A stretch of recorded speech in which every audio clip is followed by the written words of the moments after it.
The execution chamber had no windows. It didn't need them. Every being inside already knew what waited beyond its armored walls. An entire fleet of warships hovering over a blue world called Earth, their planet-killer cannons fully charged. Silence ruled the room, not the peaceful kind, the heavy kind, the kind that settled over soldiers' moments before history chose its winners. In the center of the chamber stood a single human. No chains, no bruises, no fear, just an old leather jacket, dusty boots, and an expression that made absolutely no sense. He looked bored. The alien judges whispered among themselves. Does he know what's about to happen? He must. Then why is he smiling? The human glanced around the chamber, yawned once, and finally spoke. So, he scratched the back of his neck. Which one of you is buying lunch afterward? Nobody answered. One judge actually blinked twice. Another quietly checked whether the translation system had malfunctioned. It hadn't. The human had really asked about lunch, while standing 3 seconds away from execution. Before we discover why the most feared empire in the galaxy suddenly canceled humanity's execution because of one sentence, take a second to like the video. Subscribe if you enjoy cinematic HFY stories, and tell us where you're watching from. There are thousands of worlds in this story, but today Earth needs all the allies it can get. Now, let's begin. 3 days earlier, Captain Noah Mercer hated diplomatic missions. He trusted broken engines more than politicians. Engines only lied when someone forgot maintenance. Politicians considered lying part of breathing. Unfortunately, the United Earth Assembly disagreed. The Karth Dominion requested a cultural exchange, the ambassador had said. They requested a surrender, Noah corrected. They called it diplomacy. They also call orbital bombardment aggressive landscaping. No one laughed, mostly because Noah wasn't joking. The Karth Dominion controlled almost 1/3 of explored space. Their fleets erased civilizations that resisted. Their diplomats smiled while doing paperwork for planetary occupations. Every species knew the same rule: obey or disappear. Humanity had only discovered faster-than-light travel 22 years earlier compared to everyone else. Earth was a toddler carrying a toolbox. Noah wasn't famous because he won wars. He was famous because he somehow survived every impossible situation without understanding how dangerous it had been. His personnel file contained phrases military historians hated. Accidentally prevented invasion, unexpected diplomatic success, improvised orbital defense using agricultural equipment. Nobody understood how one engineer kept embarrassing civilizations. Thousands of years older than humanity. Least of all Noah himself. He simply fixed problems. Sometimes those problems happened to be alien armadas. The shuttle landed inside Karth Prime's diplomatic district. Everything looked expensive. Buildings stretched kilometers into the clouds. Black crystal towers reflected twin suns. Floating gardens drifted between bridges suspended in open air. Even the sidewalks shimmered. Noah stared through the shuttle window. You know, he said, if they spent half this money fixing roads, I'd actually be impressed. Lieutenant Emma Brooks sighed. Please, what? For once, she looked directly into his eyes. Don't insult an empire that exterminated 17 civilizations. I won't. You promise? I promise, Emma relaxed. Noah added quietly, I'll compliment their plumbing instead. She buried her face in her hands. Why are you like this? I had parents. The welcoming ceremony lasted exactly 4 minutes before Noah created an international incident. High Chancellor Zareth descended a marble staircase surrounded by armored guards. Nearly 3 meters tall, dark silver skin, 4 glowing eyes, perfect posture. The kind of presence that made experienced diplomats suddenly remember appointments somewhere else. Every delegate bowed, except Noah. He offered a handshake. Zareth stared at the extended hand. What is this? A greeting. We do not touch lesser species. Noah slowly withdrew his hand. Oh, a brief pause. My mistake. Another pause. I assumed confidence was contagious. Emma closed her eyes. One guard nearly drew a weapon. Zareth's upper left eye twitched. Nobody had spoken to the Chancellor that way in over 2 centuries. Instead of ordering Noah's arrest, Zareth laughed. A quiet laugh, but genuine, interesting, very interesting. The cultural exchange began inside the Hall of Civilizations. Artifacts from hundreds of conquered worlds lined endless corridors. Weapons, crowns, Flags, works of art, entire histories displayed like hunting trophies. Our collection demonstrates the inevitable unity of intelligent life, explained the guide. Noah frowned. Looks more like theft. The Dominion preserves cultures. You conquered them. They became part of us. They didn't volunteer, the guide ignored him. Emma wanted to disappear into another dimension. Several hours later, the real meeting began. Around a circular table sat representatives from 14 species, each one carefully choosing words that wouldn't provoke the Dominion. Then Noah noticed something. Nobody smiled, not once, not servants, not officers, not politicians, nobody. He leaned toward a nearby attendant. Question, yes, human, is smiling illegal? The attendant froze. What, I've been here 6 hours. Nobody looks happy. We experience satisfaction. No, that's paperwork. I mean actual happiness. Several nearby diplomats pretended not to listen. The attendant whispered, excessive emotional display suggests weakness. Noah nodded thoughtfully. Oh, then he grinned as widely as possible. The attendant looked horrified. Dinner became even worse, or better, depending on who was judging. The banquet table stretched almost 100 meters. Exotic foods floated above crystal plates. Alien musicians played instruments that sounded somewhere between whale songs and broken refrigerators. Noah sampled everything. Some dishes tasted amazing. Others tasted like someone had seasoned wet cardboard with regret. He politely finished every plate anyway. Then dessert arrived, a glowing blue sphere. The server announced proudly, our empire's greatest delicacy. Noah took one bite, chewed, thought about life, swallowed. It's... Everyone leaned forward. Interesting, Zareth narrowed all 4 eyes. You dislike it. I'm trying to decide whether it's food or a science experiment. Silence.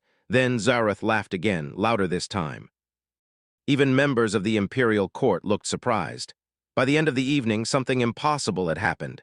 People were talking, actually talking, not reciting rehearsed diplomatic phrases. Noah asked soldiers about their families, engineers about their engines, servants about local festivals, scientists about strange animals. Within hours, entire rooms sounded different. There was laughter, small at first, then more. One guard smiled. Another admitted humans were unexpectedly tolerable. Emma couldn't believe it. You've done more diplomacy in one dinner than the assembly managed in 5 years. I asked questions. You joked with imperial officers. They're people. They're aliens. They're both. Unfortunately, someone else had been watching. Supreme Security Director Vol, head of internal stability, professional paranoid. Vol disliked unpredictability. Humanity was unpredictability wearing boots. His investigation began that same night. He reviewed recordings, conversations, movement logs, psychological profiles. The conclusion horrified him. The human wasn't spying, he was worse. People liked him. That made Noah Mercer dangerous, very dangerous. Empires built on fear couldn't allow people to remember laughter, so Vol prepared evidence, manufactured evidence. Enough to convince the imperial court that humanity planned an assassination. The trial would last less than 10 minutes. The sentence, already decided, execution, and if necessary, war. The next morning, Noah woke to pounding on his hotel door. Emma rushed inside without waiting. We have a problem. When don't we? You've been arrested, he blinked. I'm literally standing here. They're about to arrest you. Oh, he poured coffee. That's different. Outside, heavy footsteps echoed through the hallway. Imperial soldiers had arrived. Noah took one final sip, set the cup down carefully, and smiled. I hope they let me finish breakfast. The door exploded inward. The hotel room filled with armored soldiers in less than 3 seconds. Black combat armor, pulse rifles, energy shields, enough firepower to invade a small moon. Captain Noah Mercer looked at the ruined doorway inside.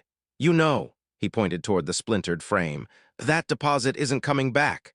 The lead commander hesitated. That wasn't the reaction he'd rehearsed.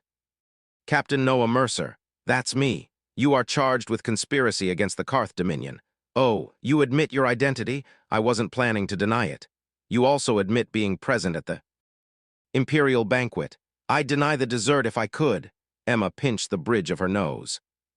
Captain, what? This isn't helping. I'm trying to establish that I have standards. The commander looked genuinely confused. Regarding desserts, Exactly. Several younger soldiers exchanged uncertain glances. Was this humor? They weren't trained for humor. Within minutes, Noah and Emma were escorted through the capital under military guard. Citizens lined the elevated walkways. Nobody shouted. Nobody celebrated. Nobody even looked satisfied. They simply watched. Noah noticed something strange. Many of them weren't looking at him. They were looking at the soldiers, studying their expressions, almost as if hoping someone might smile. One child quietly waved. A nervous parent immediately pulled the child's arm down. Noah raised his own hand anyway. The child grinned before disappearing into the crowd. One tiny smile. Gone in an instant, but Noah noticed. So did Director Vol, high above the city, inside the Ministry of Internal Stability. Vol watched every second through surveillance feeds. He hated variables. Captain Noah Mercer had become one enormous variable. Report! An intelligence officer stepped forward. Our fabricated evidence has been accepted, and the Chancellor, still uncertain, Vol frowned. Uncertain, he requested additional testimony. Why? He says the human's behavior doesn't match an assassin. Vol's voice became ice. That is precisely why he is dangerous. The Hall of Judgment resembled a cathedral built for intimidation. Hundreds of towering pillars vanished into darkness. Imperial banners hung from ceilings no one could see. Rows of military commanders watched silently. Representatives from dozens of conquered civilizations filled the upper galleries. Every seat occupied, every eye fixed on one human, Noah looked around. Nice place, Emma whispered, please. I'm complimenting the architecture. You complimented prison. It has good acoustics. She gave up. High Chancellor Zareth entered. The entire chamber stood. Noah remained seated, not out of disrespect, because no one had told him. Emma kicked his boot. Oh, he stood immediately. My bad. Zareth almost smiled, almost. Director Vol noticed. Again, the charges began. Captain Noah Mercer. A prosecutor stepped forward. You stand accused of attempting to destabilize the Karth Dominion. Noah blinked. I've been here 36 hours. You encouraged emotional disorder. I made conversation. You caused soldiers to laugh. I told one joke. You encouraged unauthorized social interaction. I asked an engineer about engines. You disrupted military discipline. The engine really was impressive. Gasps echoed through the chamber. Nobody had ever defended themselves by complimenting engineering. Evidence appeared as floating holograms, edited recordings, missing conversations, false intelligence, everything carefully arranged. Emma leaned toward Noah. They're framing you. I noticed. Aren't you angry? Not yet. Why not? Because whoever edited these recordings has terrible timing. She stared. What? They cut out the punchlines. Several spectators accidentally laughed, only for a second, but it happened. Vol's expression darkened. This was exactly what he feared. Humor spread faster than rebellion. The prosecutor continued.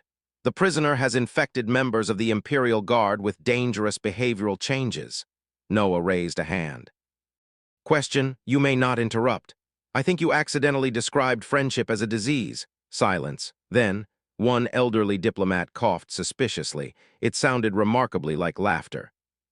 Vol stood. Enough. The human manipulates emotions. He weakens discipline. He encourages independent thinking. He convinces loyal citizens to question authority. He must be eliminated. His voice echoed through the chamber. Before humanity infects the entire Dominion. Noah slowly looked around the room, then back at Vol. You know, I've fixed a lot of machines. Vol narrowed his eyes. What does that have to do with anything? The first sign a machine is failing, Noah shrugged, is when it's afraid someone might ask questions. Complete silence, no whispers, no movement. Nothing, because every person inside understood exactly what he meant. Zareth leaned forward. Captain Mercer. Yes. Did you come here intending to overthrow my empire? No. Then why? Noah answered immediately. You invited us. The Chancellor waited. No elaboration came. That is your explanation. You sent an invitation. We accepted. You expected peace. I hoped for it. You believed enemies could become friends. I've repaired worse relationships. A faint smile escaped one corner of Zareth's mouth. Director Vol noticed. His heartbeat quickened. He couldn't allow this, not now. He activated the emergency protocol. Every door in the chamber slammed shut. Energy barriers sealed every exit. Hidden defense turrets emerged from the walls. Panic spread instantly. Vol drew his sidearm. The trial is over. The Chancellor has been compromised. Several guards looked stunned. Director, you heard me. He has fallen under human influence. One commander lowered his rifle. Sir, that's treason, Vol shouted. No, this, he pointed directly at Noah, is treason. Thousands of soldiers received emergency alerts simultaneously. Human psychological contamination detected. Level Omega. Eradication authorized across orbit. The Dominion fleet powered its planet-killer weapons. Earth appeared on tactical displays. One order. That was all it would take. Inside the chamber, Noah slowly raised both hands. Everyone relax. A turret immediately targeted his forehead. Emma whispered, we're going to die. No, you don't know that. I know engineers. What? Noah looked toward the ceiling. Those turrets were installed upside down. Emma stared. You're joking. Nope. A loud mechanical grinding noise echoed overhead. One turret rotated, stopped, rotated again, then fell directly onto Director Vol's security desk. Crash, smoke filled the chamber, complete silence. Noah sighed.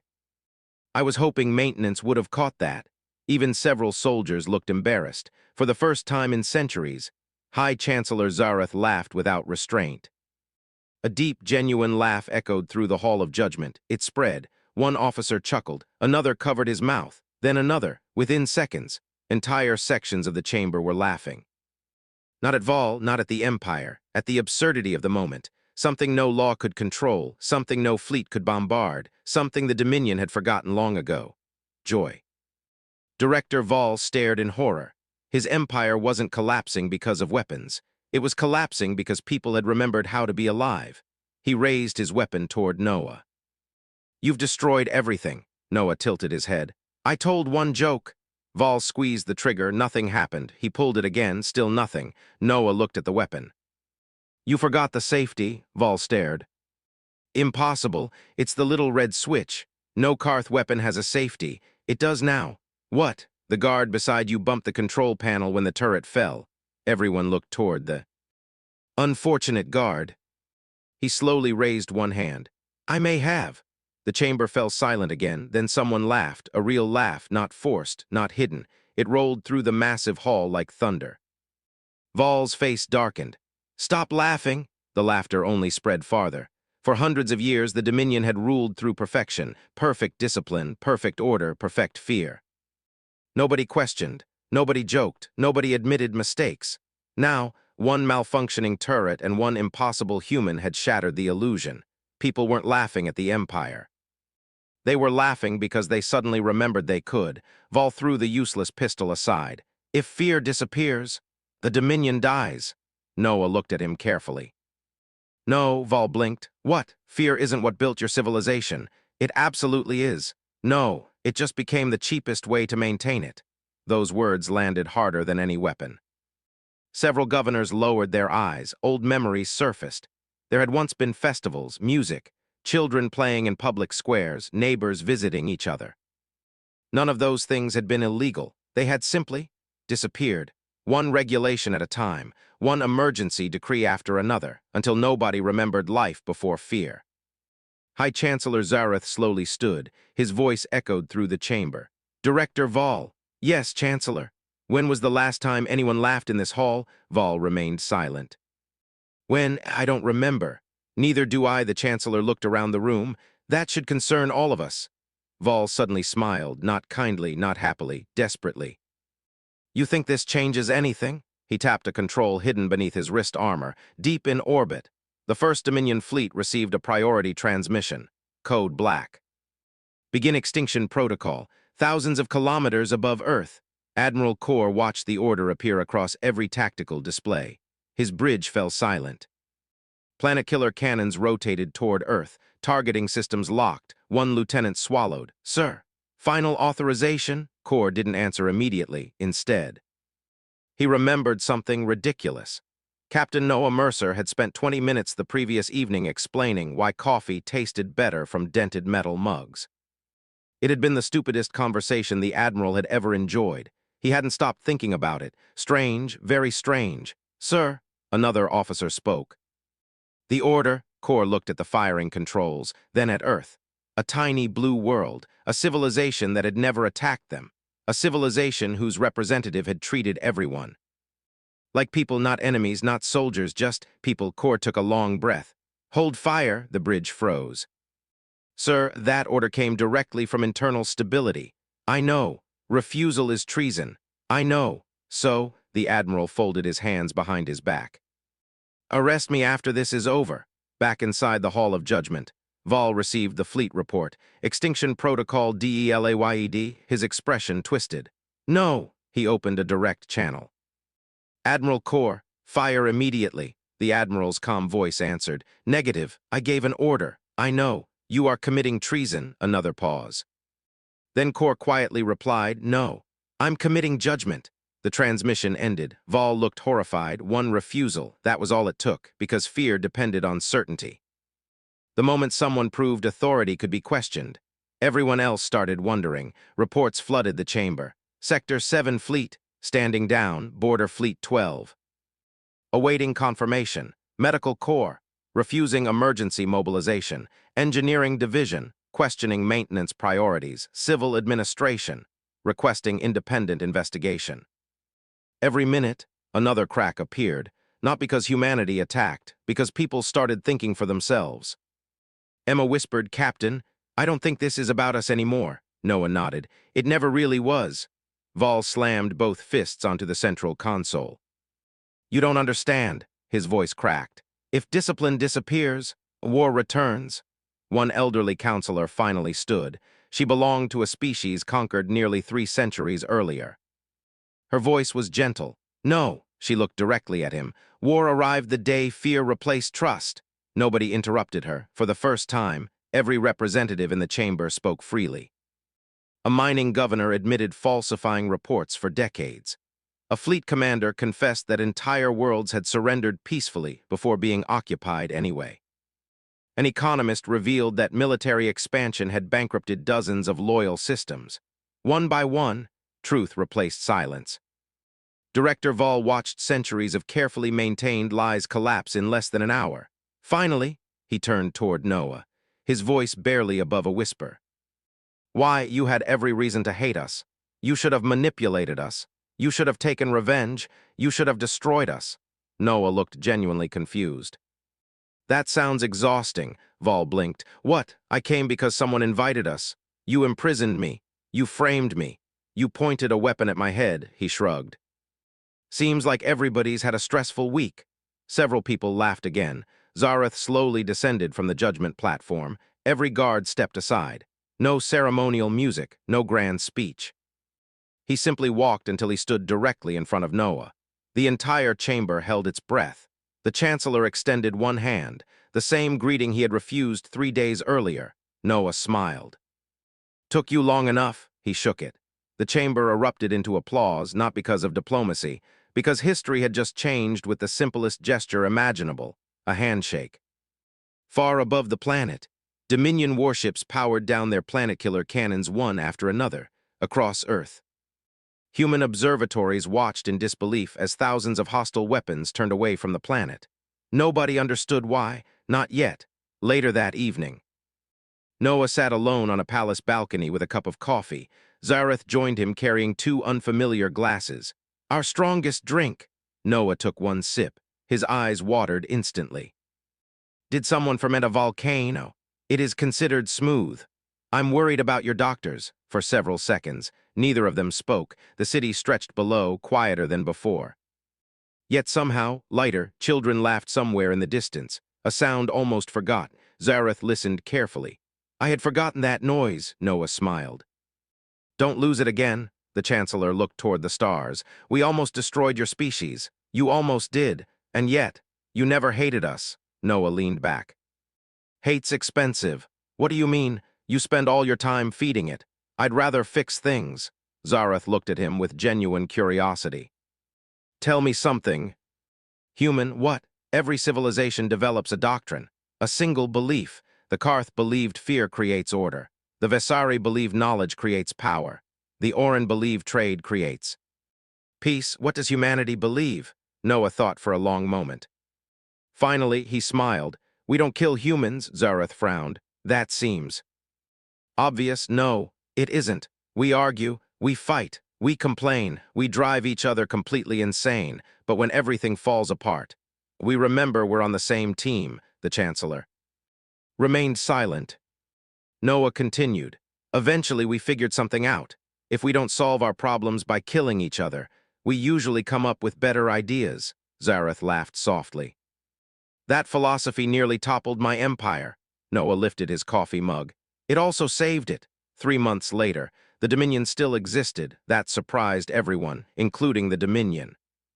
Especially Director Vol. He was alive. That surprised him the most. Instead of execution, Zareth had sentenced him to something far worse for a man who believed fear was necessary, public service. Vol now spent his days overseeing infrastructure repairs on conquered worlds. He hated every minute of it. Noah considered that hilarious. Humanity and the Dominion had established an official diplomatic mission. The first embassy on Karth Prime opened in a building previously used to store ceremonial weapons. Noah insisted on keeping one of the old signs, "Welcome to the Imperial Armory." Someone had added a second sign underneath, "Now serving coffee." The line outside stretched around the block. Apparently humans had accidentally introduced caffeine to a civilization that had never encountered it. This turned out to be one of the most disruptive events in modern galactic history. Scientists published papers about increased productivity. Military officers discovered that exhausted crews became less exhausted. Artists began staying awake through the night. Economists called it the Great Stimulant Incident. Noah called it Tuesday. Lieutenant Emma Brooks entered the embassy kitchen carrying a datapad. "You're not going to believe this." Noah looked up from repairing an ancient coffee machine. "Is the machine finally beyond saving?" "No.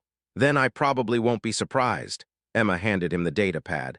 "The Dominion Senate just voted to legalize public festivals." Noah blinked.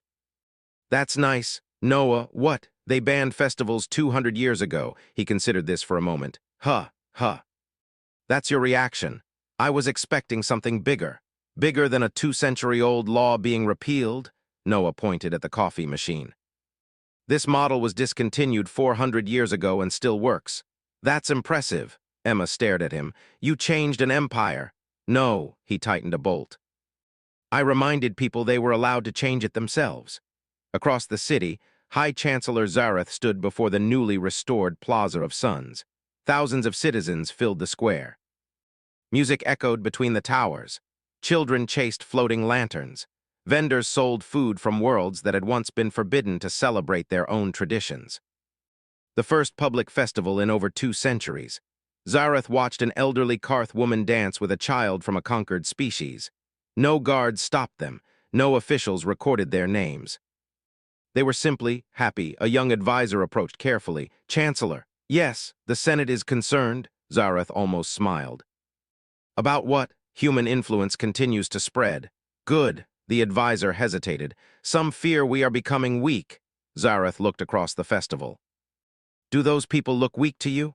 The advisor followed his gaze. Families laughed together. Soldiers danced awkwardly. Merchants argued over prices while smiling. For the first time in generations, the plaza felt alive. "No, Chancellor." "Neither do I." Later that night, Noah found himself standing beside Vol on a maintenance platform overlooking the city. The former security director looked exhausted. "You did this on purpose." Noah sipped coffee. "Did what?" "You knew laughter would spread." "I hoped it would. You knew people would question things. People usually do once they realize they're allowed to." Vol stared at the festival lights. "Below.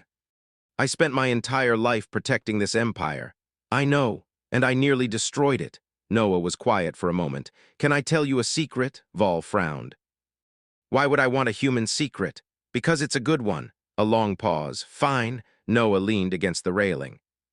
"Humans mess things up constantly. That's not a secret. The secret is that most people aren't trying to be villains." Vol looked away. "I was." "No," Noah shook his head. "You were trying to prevent chaos. You just chose the wrong tools." Vol was silent for a long time. Finally he asked, "And now?" Noah grinned. "Now you fix roads." For the first time since his arrest, Vol laughed. It sounded strange, like a machine starting after years of disuse, but it was real. 1 year later. The Galactic conquered officially admitted humanity as an observer species. Delegates expected discussions about military strength, technology, and trade. Instead, the opening session became famous for a different reason. A representative from the Trell Union asked humanity's delegation a simple question. How did your species survive long enough to reach the stars? Humans seem remarkably prone to arguing with each other. Noah, who had somehow become Earth's chief diplomatic advisor despite everyone's objections, answered without hesitation. We made a rule. What rule? We don't kill humans. The chamber fell silent. A delegate from another species asked, surely that's an oversimplification. Noah nodded. Of course it is. But whenever we remembered that the person on the other side of an argument was still one of us, we usually found a way forward, not always quickly, not always gracefully, but eventually. He looked around the enormous chamber filled with dozens of alien species. The moment a civilization starts treating some people as less than people, it begins building its own collapse. The moment it remembers that everyone counts, it starts building a future. No one laughed. No one interrupted. Because somehow, the human engineer who hated diplomacy had just summarized the lesson an entire galaxy had forgotten. Years later, historians would argue about the exact moment the Karth Dominion transformed. Some pointed to the Senate reforms. Others to the Festival Decree, the Fleet Reconciliation Accords, or the dismantling of the Internal Stability Directorate. But most ordinary citizens remembered a much simpler story. They remembered the day a human stood in an execution chamber, looked at the most powerful empire in known space, and asked, "So, which one of you is buying lunch afterward?" The empire never recovered from that question. Fortunately, neither did the galaxy. The end. If you enjoyed this HFY sci-fi story, don't forget to like, subscribe, and share it with someone who believes the universe could use a little more humanity. And tell us in the comments, what would happen if one simple human idea spread across an entire galaxy?